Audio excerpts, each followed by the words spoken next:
Banten Provinsi 1000 Kiai Sejuta Santri. Itulah julukan yang masyhur untuk provinsi yang satu ini. Tak heran jika nama Banten terkenal di seluruh Nusantara, bahkan dunia internasional.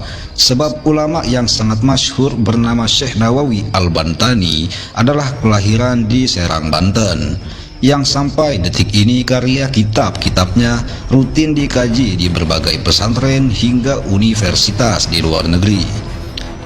Provinsi yang dikenal dengan seni debusnya ini disebut-sebut memiliki paku atau penjaga yang sangat luar biasa. Berikut akan kami bahas 3 ulama paku Banten paling keramat yang masih hidup.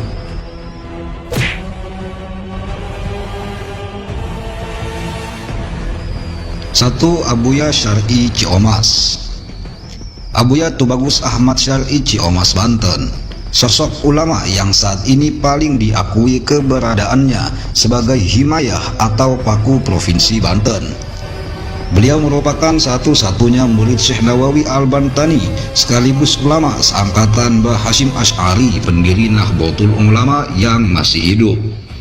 Kini usianya sudah mencapai kisaran 140 tahunan, tentu sudah sangat sepuh. Ulama yang satu ini sangat jarang dikenali masyarakat Indonesia, bahkan orang Banten sendiri masih banyak yang tak mengenalinya, dikarenakan beliau memang jarang keluar terlihat publik. Kesehariannya hanya berdiam di rumah dan menerima tamu yang datang sowan ke rumahnya untuk meminta doa dan barokah dari beliau. Jika membahas karomah kesaktian Abah Syar'i, nampaknya tak akan ada habis-habisnya. Beliau disebut-sebut sebagai pemegang golok Ciomas. Golok bukan sembarang golok, tapi golok ini merupakan golok bersejarah yang menjadi wasilah terusirnya orang-orang Baduy saat mereka menyerang Banten.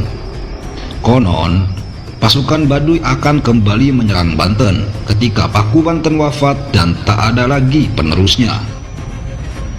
Golok Ciomas kini sudah beredar di mana-mana, namun golok asli yang bersejarah ini hanya ada satu yang saat ini berada dalam pengawasan Abuya Syar'i Ciomas. Adapun golok Ciomas yang lain adalah golok biasa yang disyariati ilmu kanuragan. Tentu berbeda kesaktiannya antara golok Ciomas asli dengan golok-golok Ciomas lainnya.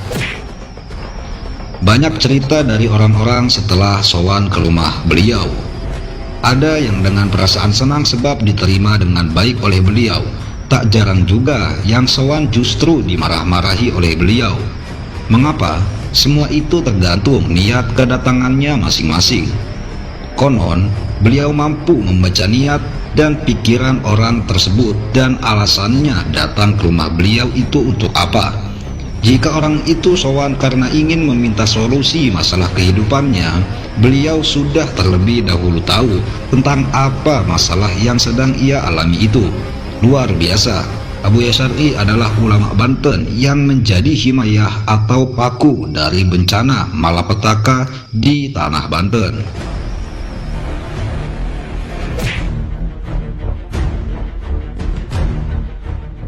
2. Abuya Muhtadi Cidahu, Pandeglang, Banten. Beliau merupakan salah satu ulama yang diakui sebagai pakunya tanah Banten. Seorang ulama yang terdaftar dalam jajaran Mustasyar PBNU ini adalah seorang putra dari Abuya Dimyati Cidahu, Pandeglang.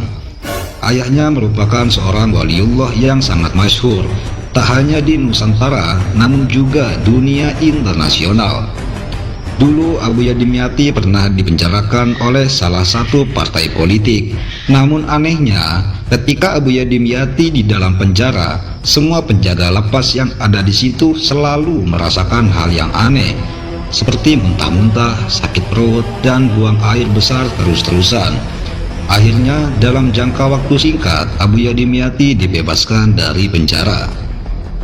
Baik, kita kembali kepada sosok karismatik Abuya Muhtadi. Banyak murid-muridnya yang menyaksikan secara langsung karomah beliau. Salah satunya yang terkait soal banjir besar di sekitar daerah Serang belakangan ini, yang menghanyutkan banyak korban, bangunan, pepohonan besar, dan barang-barang berharga lainnya. Cerita ini saya dengar langsung dari salah satu murid beliau.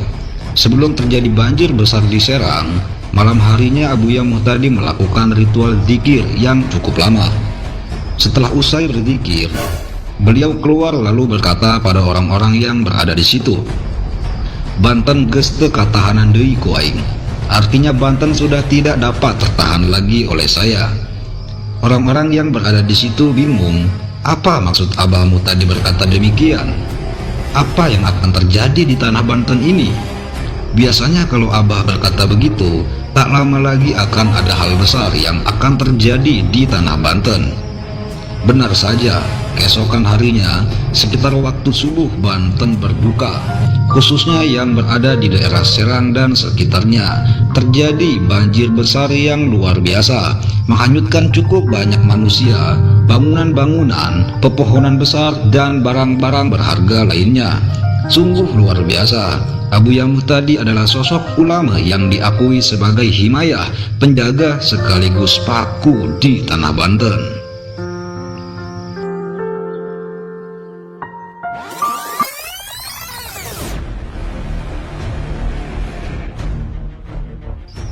Tiga, Abuya Munfasir Padarincang, Banten. Ulama Paku Banten yang terakhir adalah Abuya Munfasir yang bertempat tinggal di Padarincang, Serang, Provinsi Banten. Pesantren beliau yang tanpa nama terletak di kaki Bukit Padarincang. Dulunya beliau seorang dosen IAIN di kota Cirebon. Setelah itu beliau hijrah kembali ke Padarincang. Beliau menjual seluruh harta bendanya untuk dibelikan sebidang sawah dan membangun sepetak gubuk, dan sisa selebihnya beliau sumbangkan.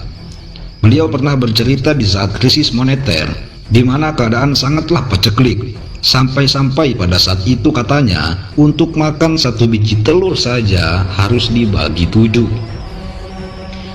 Abuya Munfasir hanya menerima santri laki-laki yang jumlahnya maksimal 40 orang saja. Akan tetapi belum pernah santrinya mencapai angka 40 orang. Abuya menerapkan beberapa syarat untuk dapat mondok dan menuntut ilmu di tempatnya. Salah satunya dengan tidak diperbolehkannya membawa apapun, hanya baju yang melekat di badan saja yang diperbolehkan untuk dibawa ke pondok beliau.